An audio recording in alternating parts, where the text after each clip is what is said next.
Mateus capítulo 10, verso 28.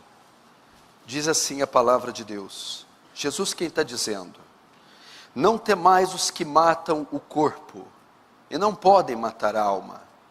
Temei antes aquele que pode fazer perecer no inferno, tanto a alma como o corpo. Feche os olhos, vamos orar mais uma vez. Santo Deus, diante do Senhor eu me rendo, diante da sua soberania, da sua eternidade, da sua imutabilidade, da sua grandeza, do seu poder. Reconheça minha dependência, minha insignificância diante de ti, diante do seu amor, graça e misericórdia. Eu me rendo e peço que tu nos fale com poder e autoridade. Traga iluminação, Senhor, às doutrinas bíblicas, as quais o Senhor ensinou e pediu que nós aprendêssemos. Despeja da tua graça sobre esse salão, gloriosa e abundante, abundando sobre todos nós pecadores. Toma mentes e corações cativos e reverentes diante da tua palavra. Ajuda-nos e seremos ajudados. Liberta-nos e seremos livres. Santifica-nos e seremos santos. Salva-nos e seremos salvos. Faz teu reino avançar, bondoso Deus. Nos conforma a imagem do seu Filho. Oh Deus, e receba a glória para si. Em nome de Jesus. Amém. Presta muita atenção aqui no que nós vamos falar. Eu gostaria muito da sua atenção nesse momento. É importantíssima a sua concentração para nós não perdermos o foco.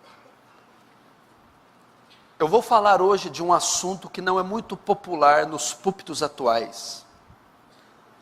Hoje o meu desejo é de compartilhar com vocês sobre a doutrina do inferno, a doutrina da condenação eterna, a doutrina do juízo eterno, a doutrina do inferno.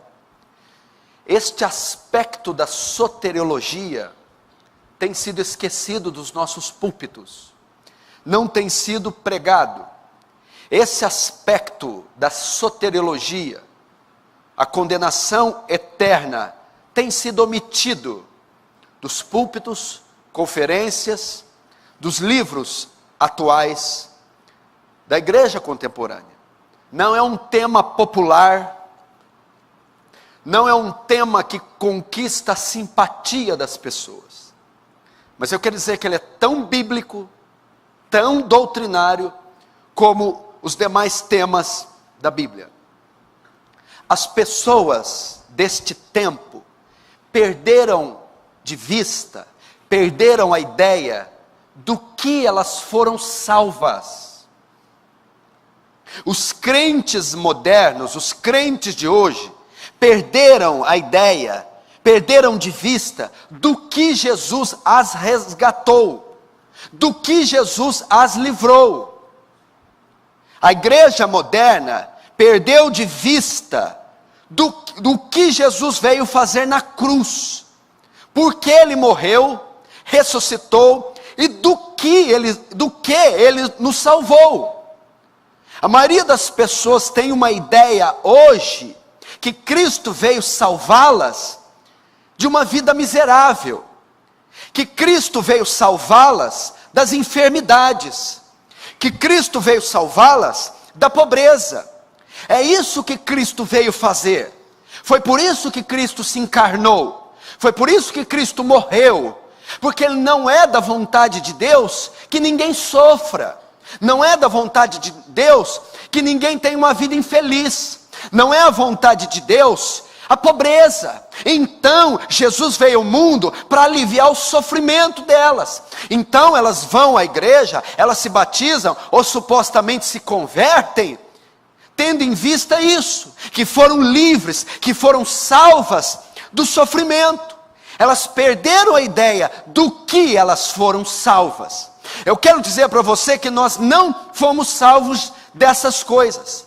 Que Jesus não veio morrer na cruz e ressuscitar para nos salvar do sofrimento. Nós fomos salvos da ira de Deus. Nós fomos salvos da condenação eterna. Nós fomos resgatados do inferno. Foi isso que Jesus veio fazer. Então as pessoas perderam a ideia disso. Por essa razão, e por que perderam? Por não se pregar mais essa doutrina. Por não haver um ensinamento sólido, claro, rico, robusto, bíblico, acerca da condenação eterna. Por não haver uma exposição, uma conferência, um congresso, literatura abundante disponível a respeito desse tema, a doutrina do inferno. E por conta de não haver exposição disso, as pessoas perderam de vista do que elas são, podem ser, ou do que elas foram salvas. Deixar de pregar sobre o inferno diminui a natureza e os atributos de Deus. Porque o inferno, a doutrina do inferno, ela exalta a glória de Deus e os atributos de Deus. A justiça é central. Por quê? Porque uma punição tão severa assim só pode ser possível por causa da santidade e da justiça de Deus ofendidas. Então o inferno revela quão elevada é a santidade de Deus e quão justa é a sua justiça. Deixar de pregar o inferno é deixar de refrear o mal, é deixar o mal impune. Uma das razões porque a doutrina do inferno é real e verdadeira e foi colocada, uma das razões que o inferno foi criado é para que as pessoas temam. Então o mal é refreado por conta de saberem da gravidade da punição. Não é assim que uma sociedade contém a maldade e os crimes? Como? Quando ela coloca leis, e quem inflige a leis tem severas punições. As punições causadas pela violação da lei fazem com que os transgressores sejam inibidos de cometerem crimes. A doutrina do inferno refreia o mal da sociedade. Contém o mal oriundo do coração do homem. Deixar de pregar sobre o inferno é tirar as leis e os limites do homem para torná-lo uma máquina, um animal insaciável que destruirá os que estão ao seu redor e a si mesmo. Tornará ele uma máquina de autodestruição. Qual é a razão da doutrina do inferno ser tão impopular nos nossos dias? Qual a razão da doutrina do inferno está sendo omitida dos nossos púlpitos? Porque as pessoas desse século estão tão incrédulas, céticas, quanto a doutrina do inferno? Por que ninguém mais acredita? Não estou dizendo só de ímpios, a maioria devastadora dos ímpios, dos pagãos, dos incrédulos, não acreditam em um lugar como esse. E por incrível que pareça, milhares e milhões de cristãos também estão equivocados quanto ao seu conceito da perdição eterna. Qual a razão disso? A razão disso é que ao longo da história da igreja, foram aparecendo conceitos equivocados da doutrina do inferno. Ao longo da história da igreja, foram surgindo conceitos equivocados sobre a doutrina do inferno, que fizeram ou fazem com que as pessoas do nosso tempo desacreditem dessa doutrina. Eu vou mencionar pelo menos 3 conceitos equivocados sobre a doutrina do inferno, e principalmente esses 3 são responsáveis por fazer a nossa sociedade moderna não acreditar ou não dar ênfase na doutrina do inferno. O primeiro conceito é o que chamamos de agnosticismo. 3 deles eu quero citar: o agnosticismo, o aniquilacionismo e o universalismo. São essas as correntes mais fortes sobre o inferno, que estão equivocadas. o agnosticismo, o aniquilacionismo e o universalismo. São conceitos que foram surgindo ao longo da história da igreja. O primeiro é o agnosticismo. O que é o agnosticismo? Para sabermos isso, nós temos que saber o que significa a palavra agnosticismo. Essa é derivado de uma palavra grega, gnosis. O que quer dizer gnosis? Quer dizer conhecimento. Agnosis. E o A? O A quer dizer, é uma partícula negativa, não, sem. Agnosis, sem conhecimento. Agnosticismo, ele ensina o quê? Que se existe o inferno ou não, não existe conhecimento suficiente para saber. Os agnósticos, agnosis, sem conhecimento, eles dizem, não pode existir um lugar como o inferno, porque não há evidências, ninguém nunca foi para lá e voltou, não temos fotos, relatos, não temos provas físicas, visíveis, oculares de um lugar como esse. Então, por não termos informação suficiente de um lugar como o inferno, nós então não acreditamos que haja o inferno.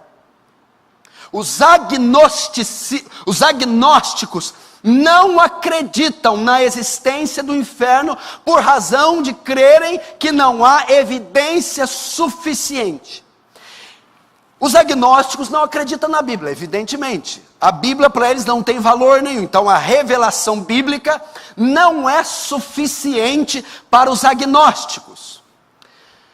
A segunda posição que nós encontramos na história da igreja é o aniquilacionismo. O que é o aniquilacionismo? Vamos entender a palavra, o que quer dizer aniquilar. Você conhece aqui a palavra latina ex nihilo, do nada. A palavra nihil, quer dizer nada. Aniquilar, anihil, sem, não.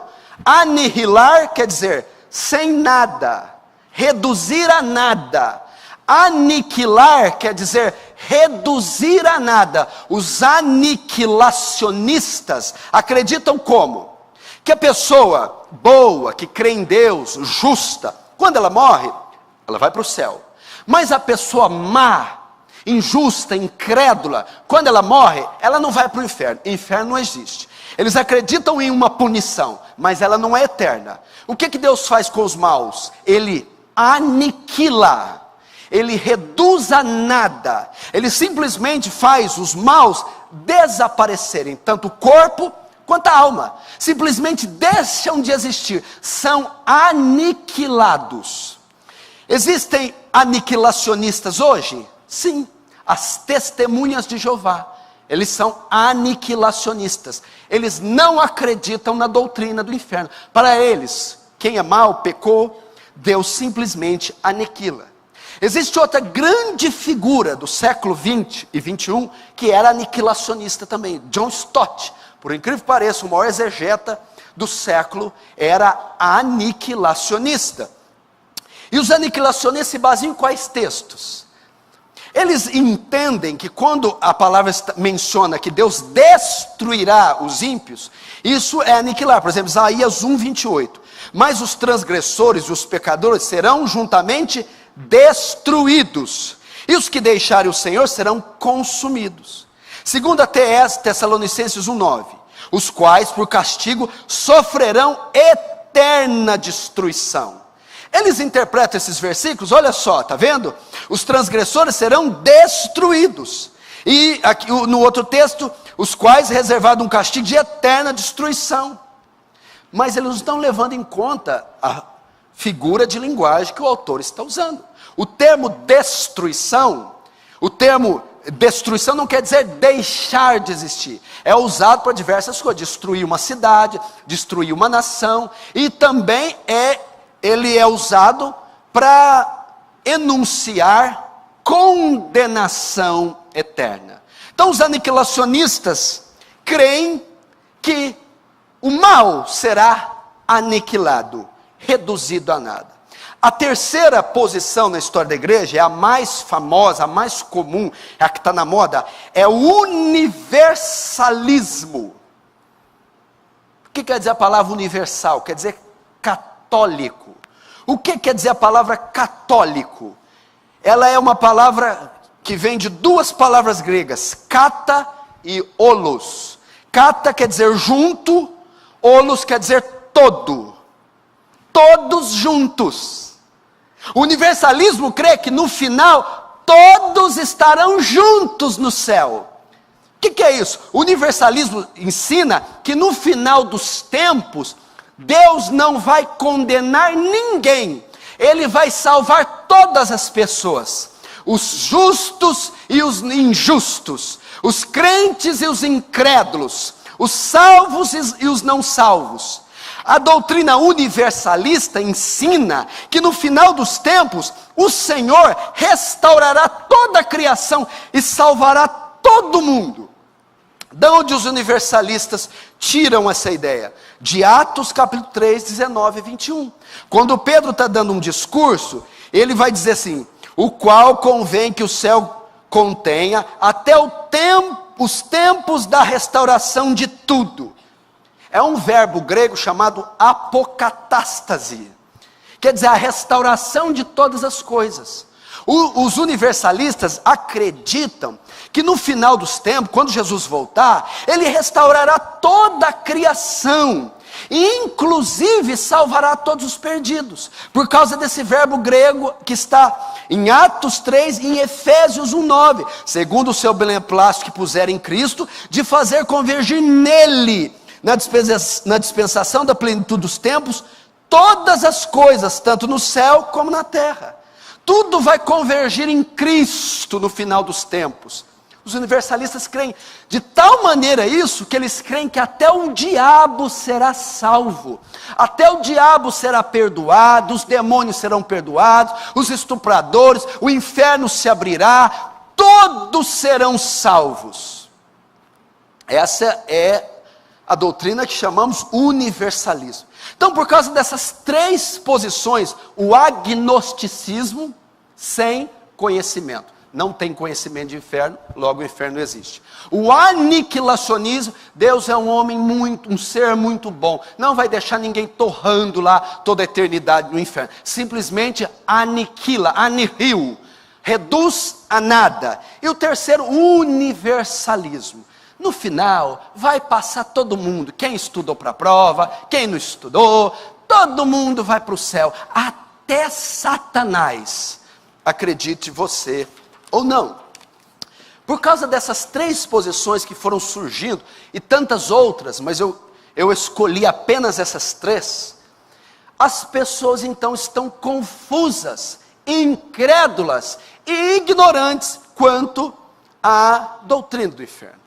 Agora existe uma quarta posição, é a posição bíblica sobre o inferno, é o que a Bíblia diz sobre o inferno. A quarta posição ensina o quê? Que existe sim um lugar de sofrimento consciente da alma eterno, chamado inferno.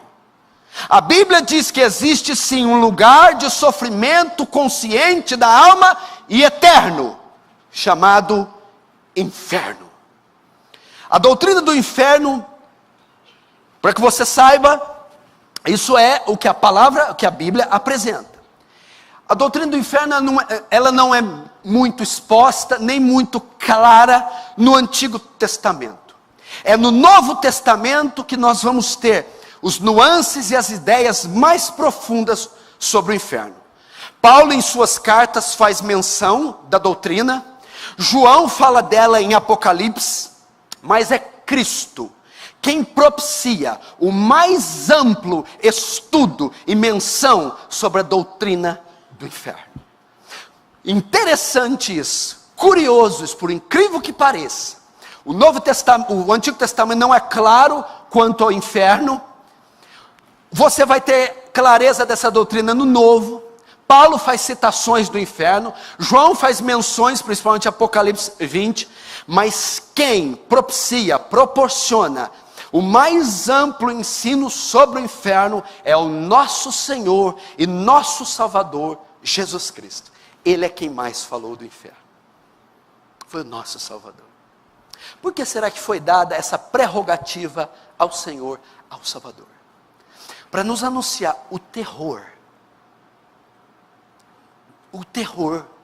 que é o inferno.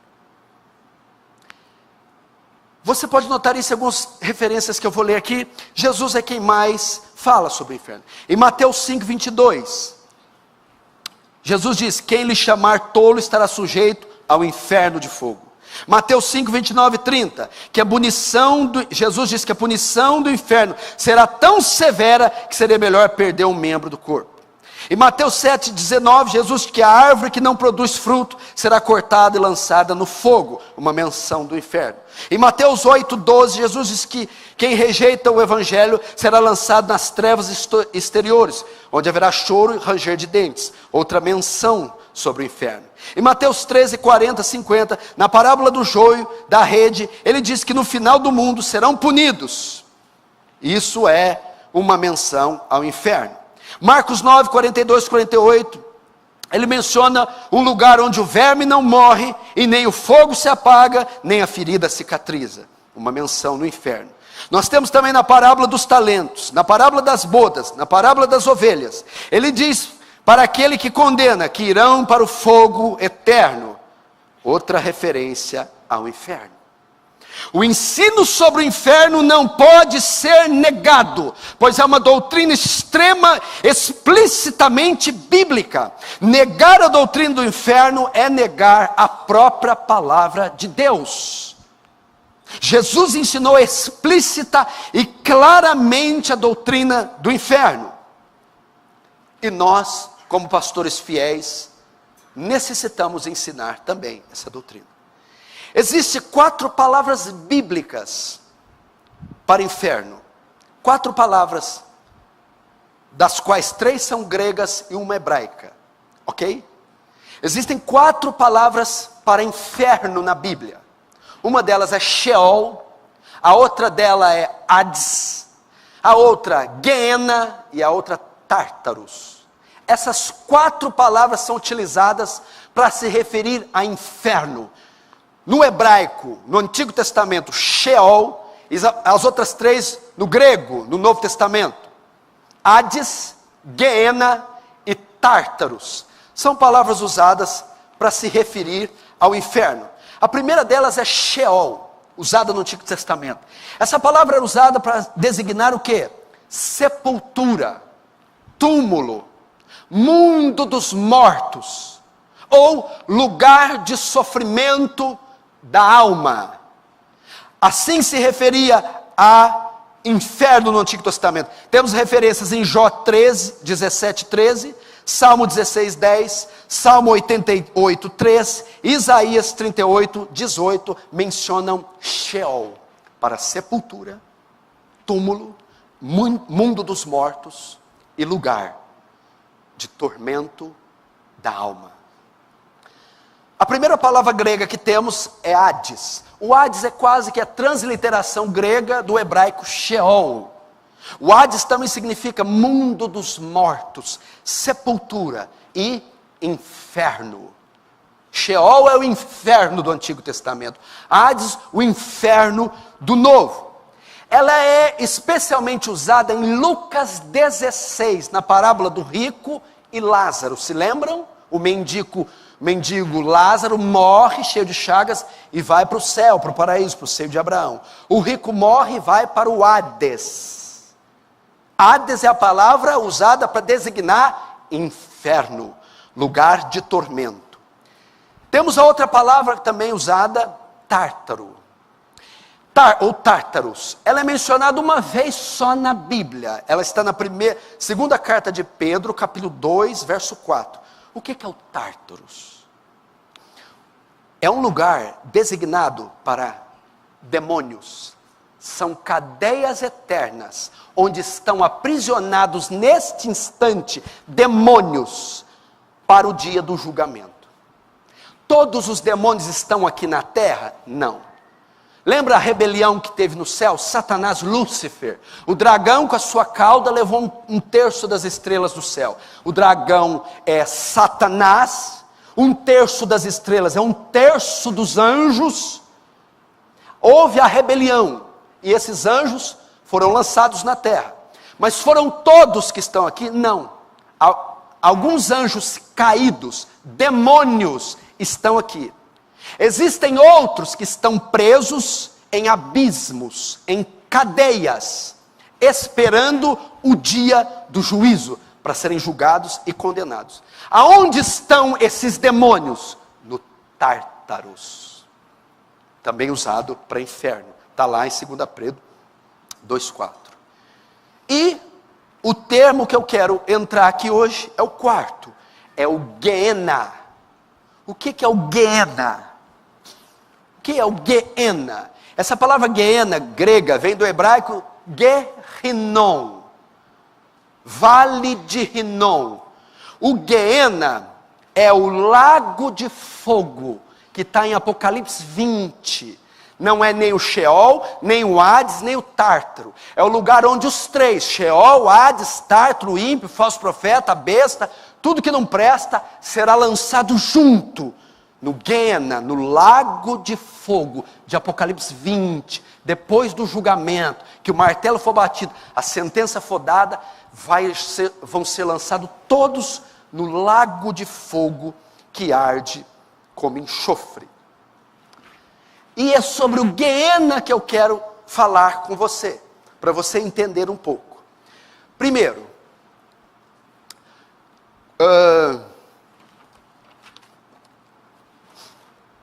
o que acontece com uma pessoa quando ela morre hoje? Para onde ela vai? Para onde vai o corpo? Para onde vai a alma? O crente em Jesus, fiel, crente verdadeiro, morre hoje. Para onde ele vai? O ímpio, se morre hoje, o que acontece com ele? Segundo a Bíblia, é dessa maneira que nós entendemos. O crente em Jesus, ele morre hoje. Para onde ele vai? O corpo dele vai para a sepultura, para o túmulo. Sem terra ele está lá. A alma dele vai para o céu no mesmo instante. Ok? O corpo para o cemitério. A alma para o seio de Abraão, para o paraíso, para o céu. Nós não cremos na doutrina do sono da alma. Muitos cristãos carismáticos acreditam que o crente morre e fica dormindo, esperando o arrebatamento ou a volta de Jesus, a ressurreição. Não. Como que eu provo isso? Quando Jesus está na cruz, prestes a morrer, crucificado, do lado esquerdo um ladrão, do direito outro. Aquele que se arrepende, Jesus diz, o ladrão diz: mestre, lembra-te de mim quando entrares no teu reino. Em verdade, verdade te digo, que hoje mesmo estará comigo no paraíso. Essa frase de Jesus derruba muita doutrina e muita ignorância acerca disso. O que quer dizer? Quando Jesus morreu, para onde o corpo dele foi? A sepultura. E para onde a alma dele foi? Para o inferno. Não. Jesus nunca foi no inferno, nunca esteve no inferno, nunca entrou no inferno. Ele criou o inferno, é dono do inferno, tem as chaves do inferno, é senhor do inferno, mas nunca desceu no inferno, nunca entrou no inferno. Ele disse: em verdade vos digo que hoje estará comigo no inferno, no paraíso. O corpo entrou na tumba, a alma subiu para o céu. O ladrão, perdoado, quando morreu, o corpo foi enterrado, a alma entrou no céu. Então, quebra-se a primeira doutrina: Jesus nunca desceu aos céus. O credo apostólico, quando diz: creio o Senhor Deus Todo-Poderoso, Criador do céu e da terra, e Jesus Cristo, seu único Filho, nosso Senhor, nasceu da Virgem Maria, padeceu sob Pôncio Pilato, foi crucificado, morto, sepultado, desceu ao Hades. A tradução do latim foi inferno.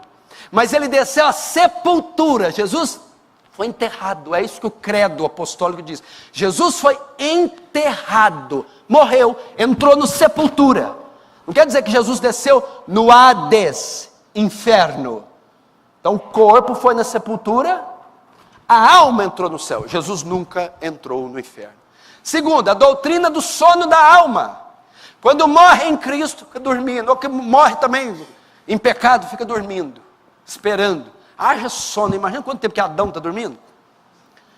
Não, meu querido, acabou. Você quer outra palavra que quebra isso? Na transfiguração, Moisés apareceu. Moisés e quem? Elias. Elias morreu? Não. E Moisés morreu? Morreu ou não morreu? Então, Moisés, quando aparece na transfiguração, Moisés não estava dormindo. Moisés estava vivo, acordado, estava ali. Não existe sono da alma. Quando morre, imediatamente vai para o céu. O ímpio, o que morre sem Jesus, para onde vai? O corpo, para o caixão, para o túmulo. E a alma? Para o mesmo lugar que o rico da parábola vai. Hades. O que é o Hades? Ranger de dentes, sofrimento, suplício, castigo. Quem morrer agora sem Cristo vai ser enterrado, carbonizado, mutilado, não sei. Mas a alma desce para o Hades, para o lugar de tormento, sofrimento, ranger de dentes. Ok? Quem morre com Cristo, corpo à sepultura, a alma para o céu, para estar com o Senhor. Quem morre sem Cristo, corpo à sepultura, mas a alma para o Hades. Agora, e o Guiena? Para que funciona o Guiena? O Guiena é para ser lançado depois da ressurreição. Mateus capítulo 10, 28 que você leu, diz assim: não temais quem mata o corpo, antes temais quem pode fazer tanto o corpo quanto a alma perecer no inferno. A palavra inferno, para a parábola do rico, é Hades, onde está só a alma. A palavra inferno, para Mateus 10, é Guiena, onde entra a alma e o corpo. Hades, só estão a alma, antes da ressurreição. Guiena, corpo e alma, após a ressurreição. O que é o Guiena? Quando Jesus voltar e ressuscitar os mortos, os corpos dos condenados, dos ímpios, se ajuntarão às suas almas, eles sairão do Hades, Apocalipse 20, deu o mar os mortos que nele havia, deu o mar o inferno. O que fala a palavra ali? O mar traz para fora o Hades, e o ímpio, o falso profeta, a besta, e o Hades é lançado no Guiena, no lago que arde como enxofre. Então o que acontece? Quando Jesus voltar, os justos ressuscitam com corpos glorificados e entram no céu agora, tanto o corpo quanto a alma. O justo está no céu, agora só a alma. O corpo se desfez. Na volta de Jesus, esse corpo vai ser juntado, recomposto e se unir à alma num corpo glorificado. E ele entrará tanto a alma quanto o corpo no céu. O ímpio sairá do Hades e o corpo, esteja onde estiver, se juntará à alma, corpo e alma. Agora serão lançados no Guiena, no lago de fogo, após o julgamento. Entendeu? Os corpos do justo e do ímpio estão nos cemitérios, ou se desfizeram, se apodreceram, viraram cinza. Com a volta de Jesus, ambos vão se recompor e vão ressuscitar e se unir, corpo com alma, para um, corpo e alma, ir para o céu, corpo e alma, não mais para o Hades, onde só sofre a alma, mas agora Guiena, lago de fogo, onde é lançado tanto o corpo quanto a alma. O que é Guiena? Por que Jesus usou Guiena para se referir a inferno? Hades é sepultura, mundo dos mortos, lugar de sofrimento. E Guiena? Porque ele tirou, de onde ele tirou essa palavra? Guiena quer dizer Guerrinom, vale de Rinom, vale dos filhos de Rinom. No Antigo Testamento, era um vale, um local, onde eles faziam rituais ao deus pagão Moloque. Eles queimavam os seus filhos, queimavam crianças neste vale de Rinom. Manassés usou esse vale, queimou crianças. O perverso rei Acás usou esse vale, o vale de Rinom. Jeremias veio chamar de vale da matança, Jeremias capítulo 7, isso no Antigo Testamento. Posteriormente, próximo ao Novo Testamento, o vale de Rinom, que está ao sul de Jerusalém, se tornou o lixão da cidade. Então lá naquele vale, naquele precipício, nos tempos de Jesus, a cidade de Jerusalém usava aquele vale para lançar o seu lixo. E esse lixo era incinerado, colocado fogo. É assim que as pessoas resolvem o problema do acúmulo do lixo. E o que se jogava lá no vale de Rinom, local que antigamente Manassés e Acás ofereciam seus filhos, e mais ainda os pagãos faziam cultos ao deus Moloque. Na época de Jerusalém, eles jogavam o lixão, o lixo da cidade lá. Comida, papel, roupa, carne podre, pedaços de animais, cadáveres de animais, pedaços de corpos humanos, amputados, mão, perna, cadáveres humanos, todos eram lançados ali. E o que tinha mais? Por causa daquela quantidade de lixo, havia muito verme, bicho, misturado com lixo. E eles atiravam fogo para incinerar, queimar. A quantidade de lixo que recebia o vale de Rinom, o lixão de Jerusalém, é tão grande que não dava tempo do fogo apagar.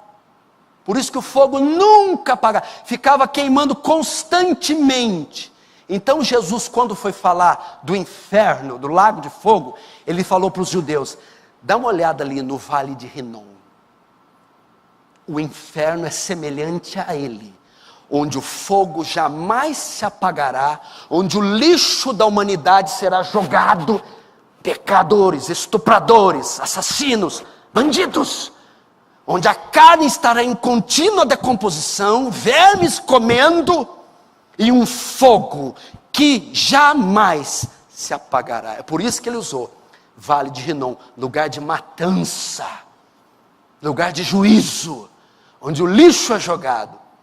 Esse não é o Hades só da alma, esse é onde a alma e o corpo, depois da ressurreição e do julgamento do trono branco, serão lançados.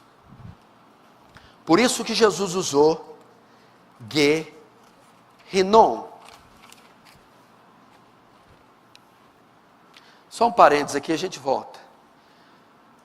Tem alguém vivendo em pecado aqui? Não recebeu Jesus? Não nasceu de novo? Sabe para onde vai? Para o lixão do mundo. Ah, mas o fogo vai me queimar. Na ressurreição, tanto o ímpio como o justo recebem corpos indestrutíveis. O ímpio no inferno vai desejar morrer, vai desejar se cortar, se matar, mas ele receberá um corpo indestrutível, que não se consome, apenas é uma máquina de sofrer suplício e juízo. Por isso que ele falou, é o lugar que Jeremias se referiu, lugar da matança. É o lugar que os pagãos ofereciam sacrifício ao deus Moloque. É o lugar que Acás e Manassés mataram e ofereceram seus filhos como sacrifício. E é o local hoje, onde todo o lixo da sociedade de Jerusalém é despejado, em meio a corpos, cadáveres, lixo, vermes e um fogo que não se apaga. Quem está agora no lago de fogo? Ninguém. Os ímpios estão tudo no Hades, só a alma sofrendo. Os crentes estão tudo no paraíso, só a alma gozando da bem-aventurança. Na volta de Jesus, os ímpios serão lançados. Apocalipse 20, vamos lá, Apocalipse 20.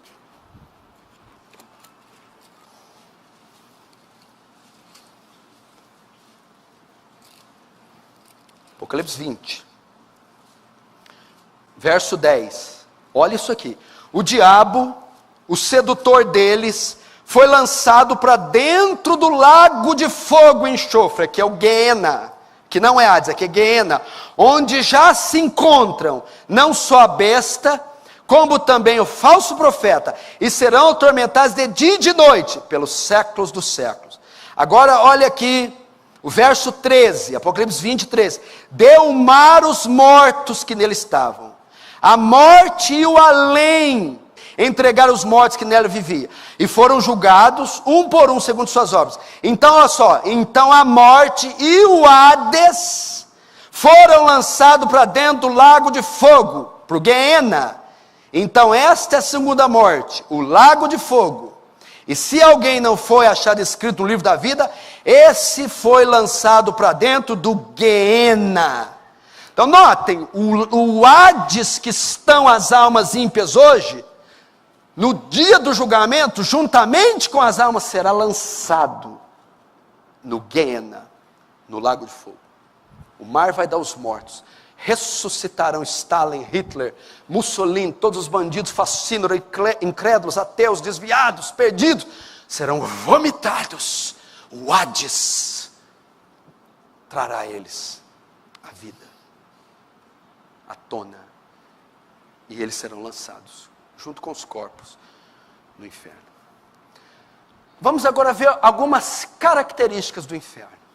Quer saber como é o inferno? Como é o inferno? Como são suas dependências? Vamos ver algumas características do inferno. Lucas capítulo 16.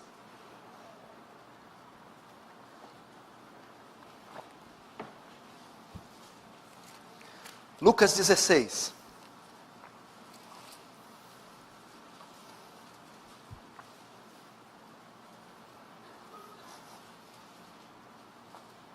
Verso 19, Lucas 16, 19 diz assim: Ora, havia certo homem rico que se vestia de púrpura de linho finíssimo, e que todos os dias se regalava esplendidamente. Havia também certo mendigo chamado Lázaro, coberto de chagas, que jazia à porta daquele, e desejava alimentar-se das migalhas que caíam da mesa do rico, e até os cães vinham lamber-lhes as úlceras. Aconteceu morrer o mendigo e ser levado pelos anjos para o seio de Abraão. Morreu também o rico e foi sepultado. No inferno, estando em tormentos, levantou os olhos e viu longe Abraão e Lázaro no seu seio. Então, clamando, disse: Pai Abraão, tem misericórdia de mim, manda Lázaro que molhe em água a ponta do dedo e me refresque a língua, porque estou atormentado nessa chama.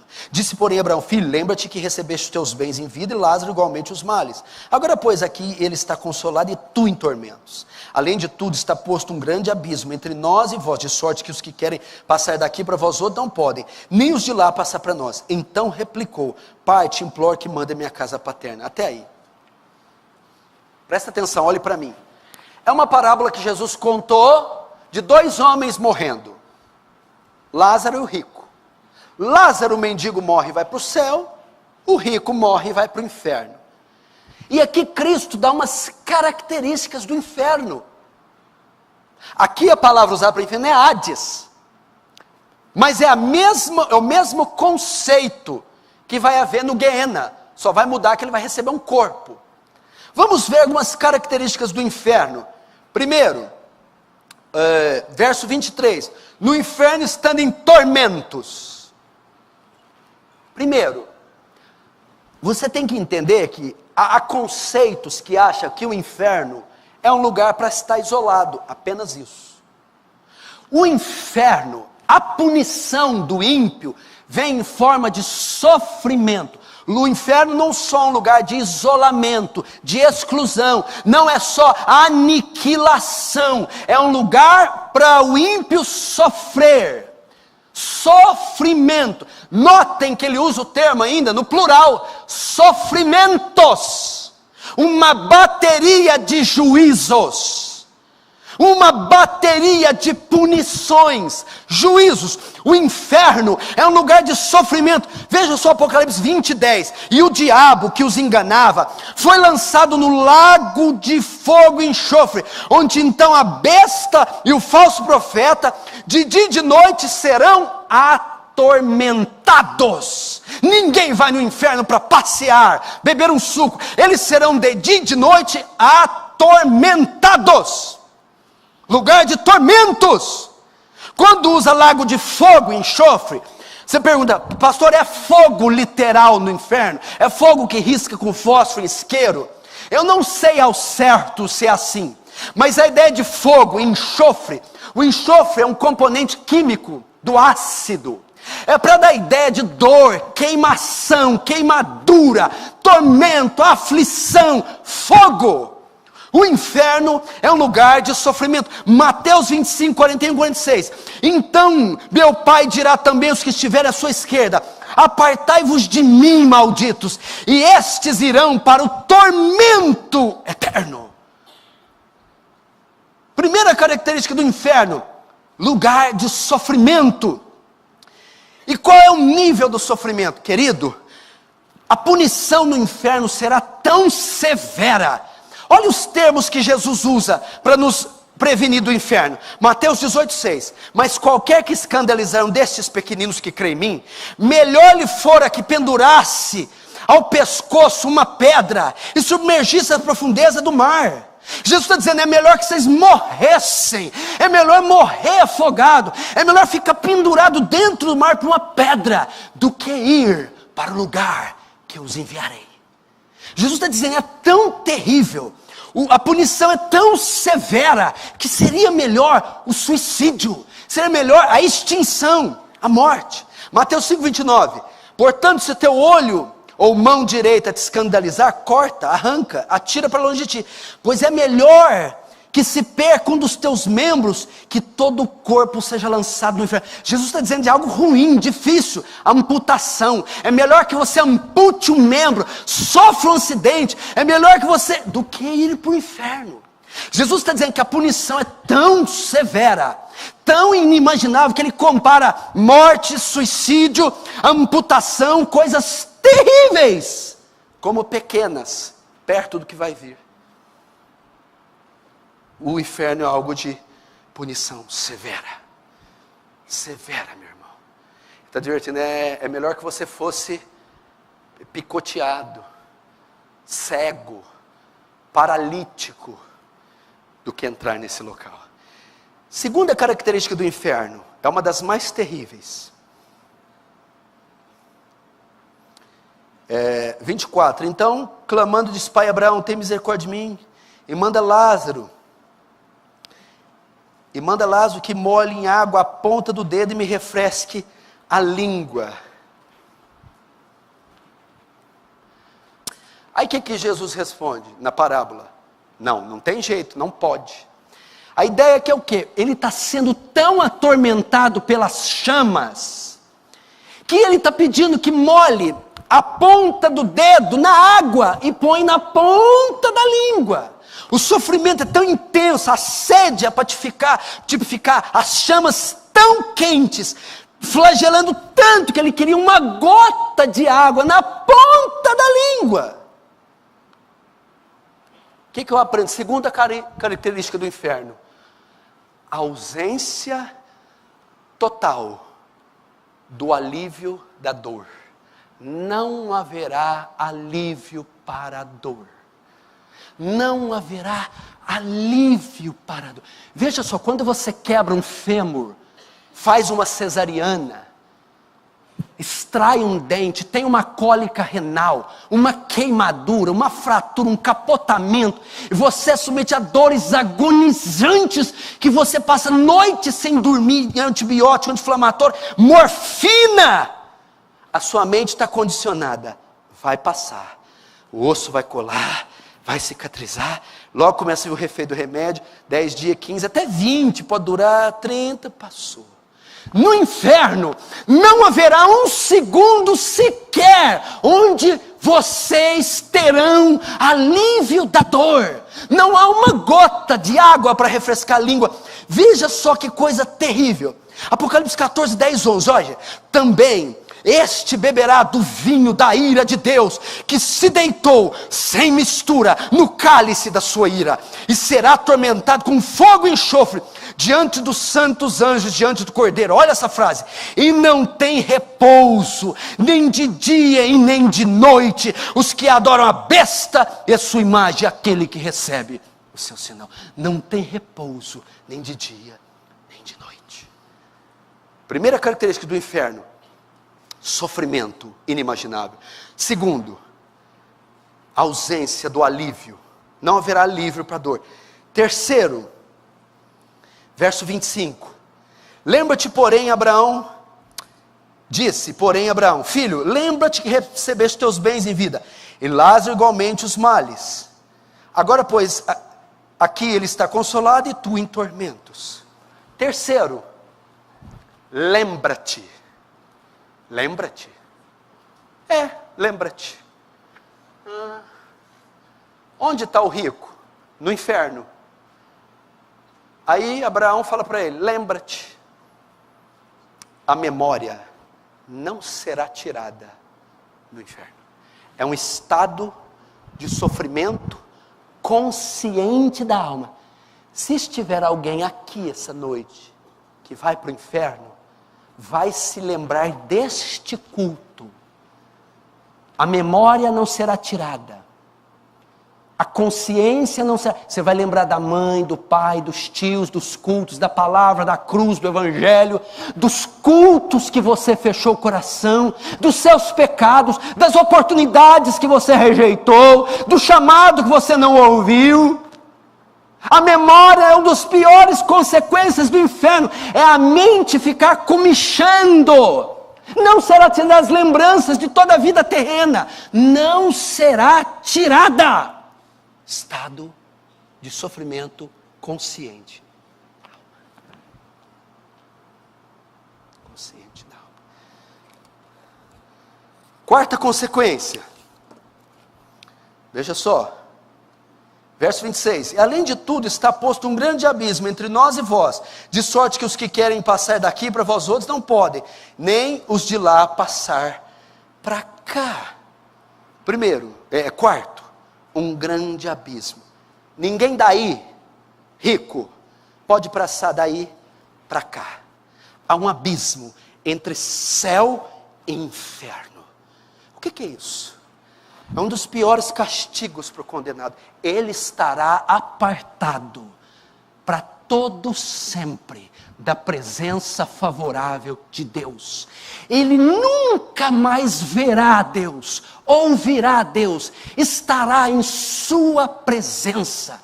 Ele estará condenado a viver separado de Deus por toda a eternidade. Olha o que diz 2 Tessalonicenses 1:8. Escute isso: com labareda de fogo, tomando vingança dos que não conhecem a Deus e dos que não obedecem ao evangelho do nosso Senhor Jesus Cristo, os quais por castigo, escute, padecerão eterna perdição longe da face do Senhor e da glória do seu poder, longe da sua face, eternamente separado de sua face.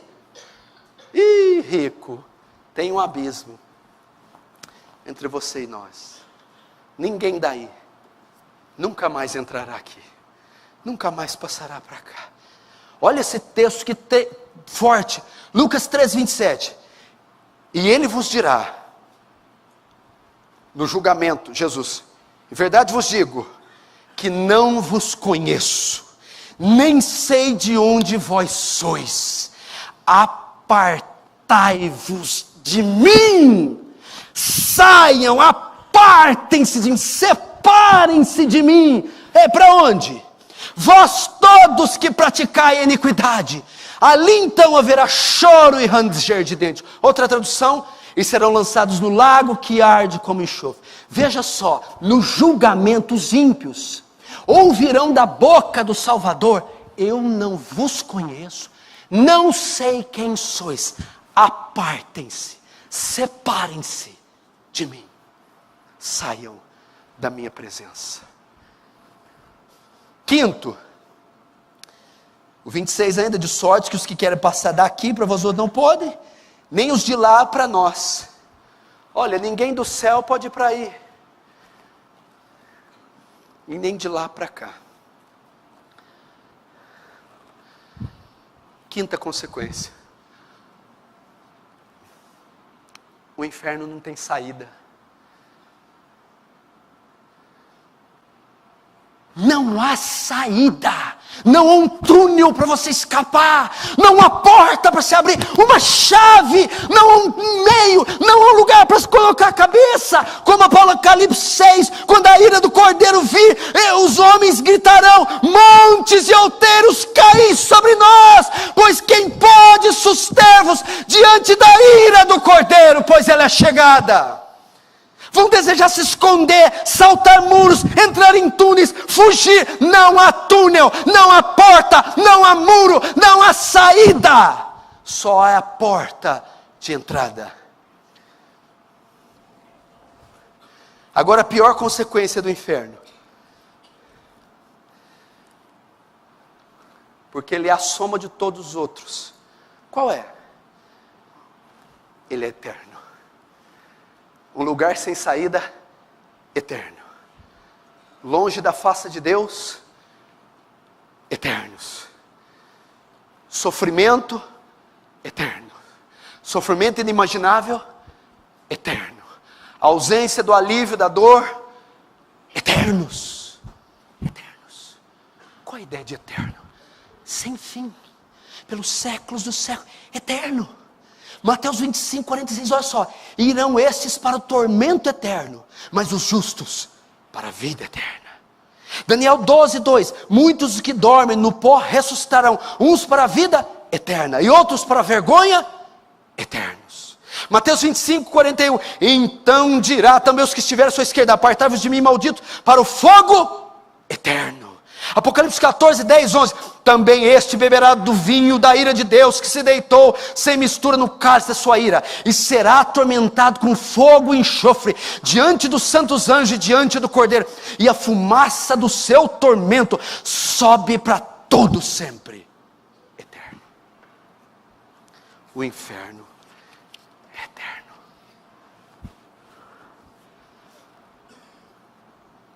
Eterno.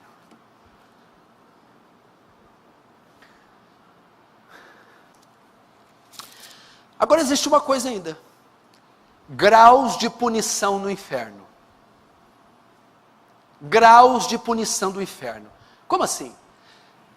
Existem níveis de sofrimento no inferno. Vejam só, uma velhinha ímpia que morrer e for lançada no inferno, não sofrerá a mesma punição que Adolf Hitler, que matou 6 milhões de judeus. Ambos irão para o inferno, mas terão punições distintas. A Bíblia fala de diferença de punições. Vamos trazer assim para uma linguagem mais fácil. Hitler vai ficar num lugar mais quente no inferno que a velhinha. Hitler, que é mais mau, vai ficar numa ala mais funda, nas galés, nos escombros do inferno.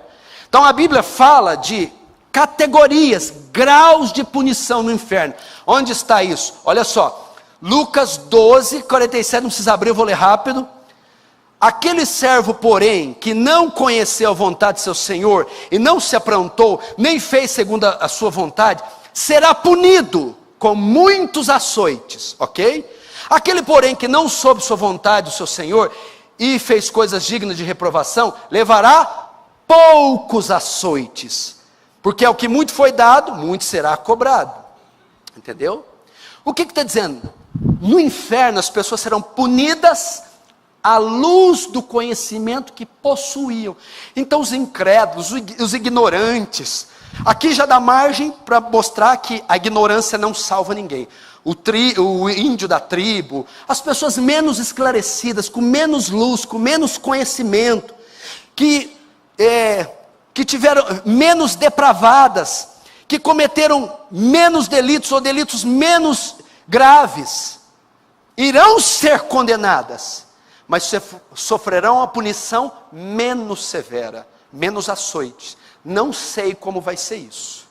E as pessoas que receberam mais capacidade, mais inteligência, intelecto, conhecimento da verdade, até ouviram o Evangelho, mas usaram todo o conhecimento para o mal, essas receberão punição mais severa no inferno.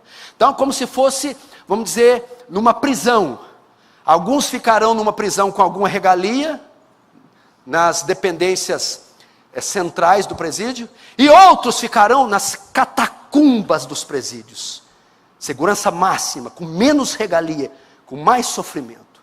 Essa é a ideia que Jesus diz. Por exemplo, Marcos 12:40, dizia ele: guardai-vos dos escribas, os quais devoram as casas das viúvas. Estes sofrerão juízo muito mais severo. Por quê? O escriba tem um conhecimento maior. E se ele transgride a lei, a punição dele é mais severa. Haverá graus de sofrimento no inferno. Último, quem entrará no inferno? Quem estará lá? Quem entrará? Apocalipse 21:8. Quanto, porém, aos covardes, aos incrédulos, aos abomináveis, aos assassinos, aos impuros, aos feiticeiros, aos idólatras e a todos os mentirosos, a parte que lhes cabe será o lago que arde como enxofre, a saber, a segunda morte. João, ele lista aqui algumas categorias de pessoas que entrarão no inferno. Vamos ouvir rapidamente. Quem estará no inferno? Quem irá para lá? Primeiro, os covardes.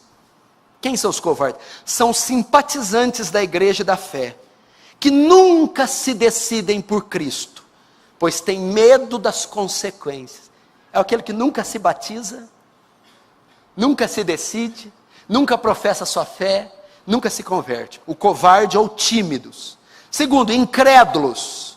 Aqueles que se recusam a aceitar a mensagem do Evangelho.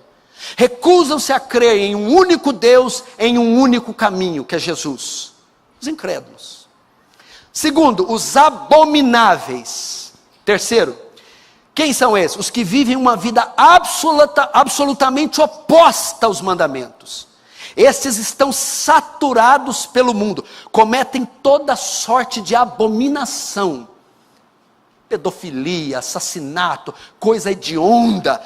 Os abomináveis estão tão saturados do mundo, esses irão para o inferno. Assassinos, todo aquele que tira a vida de outro, aquele que mata inocentes, e como Jesus diz, aquele que tem ódio pelo próximo, que a Bíblia diz, que quem odeia o seu irmão é assassino, e sabemos que nenhum homicida tem parte nele a vida eterna. Sexto, os impuros. O que é isso?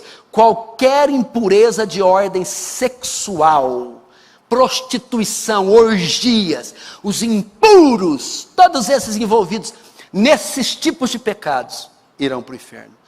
Sétimo, feiticeiros, envolvidos em magia negra, ocultismo, invocação de mortos, uso de drogas, rituais de ocultismo, irão para o inferno. Sétimo, os idólatras. Quem são os idólatras? A adoração de qualquer objeto ou pessoa que não seja Deus. Idólatra aqui não é só que adora imagem, é qualquer um que põe no seu coração um lugar que só Deus pode ocupar. Idolatra marido, idolatra casamento, idolatra namoro, idolatra carro, idolatra emprego, idolatra ministério, idolatra pastor, ídolo, aquele que tem ídolos. Adoração de qualquer objeto ou pessoa que não seja Deus. E último, todos os mentirosos, tudo que contraria a verdade da Escritura, falsidade, mentira. Aquele que vive uma mentira, que conta mentira, que vive numa falsidade, esse não herdará o reino dos céus, irá para o inferno. Meu irmão, essa é a doutrina do inferno. Essa é a doutrina do inferno. O inferno é real. O inferno existe. Já tem pessoas sofrendo lá, no ranger de dentes. Um dia a trombeta soará, o Senhor voltará, os mortos ressuscitarão. E essas pessoas que estão no Hades hoje, ou as que estão aqui sem Jesus, ressuscitarão em corpos indestrutíveis, estarão diante do trono branco, serão julgadas e serão lançadas junto com a besta, o falso profeta, o Hades, todo que não foi achado escrito no livro da vida, o diabo, os demônios, no lago de fogo, no Guiena, e ficarão lá para sempre. Quem está preocupado com isso?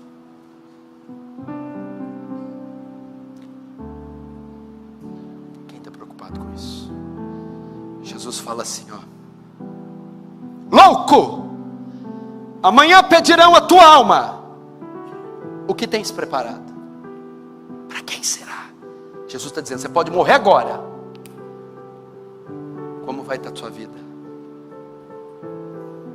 Pastor, como eu escapo desse local?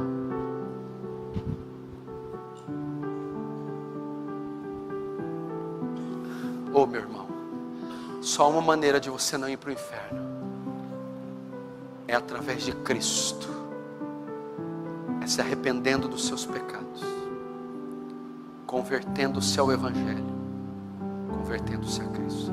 Não importa a quantidade de vezes que você já veio nessa igreja, a quantidade de bem que você faz, de cestas básicas que você doa. A salvação não é pelas obras, ela não é meritória. Tudo que você... Por isso que eu tenho ódio daquela música, restitui, eu quero de volta o que é meu. A única coisa que é seu é o lago de fogo, é a ira de Deus.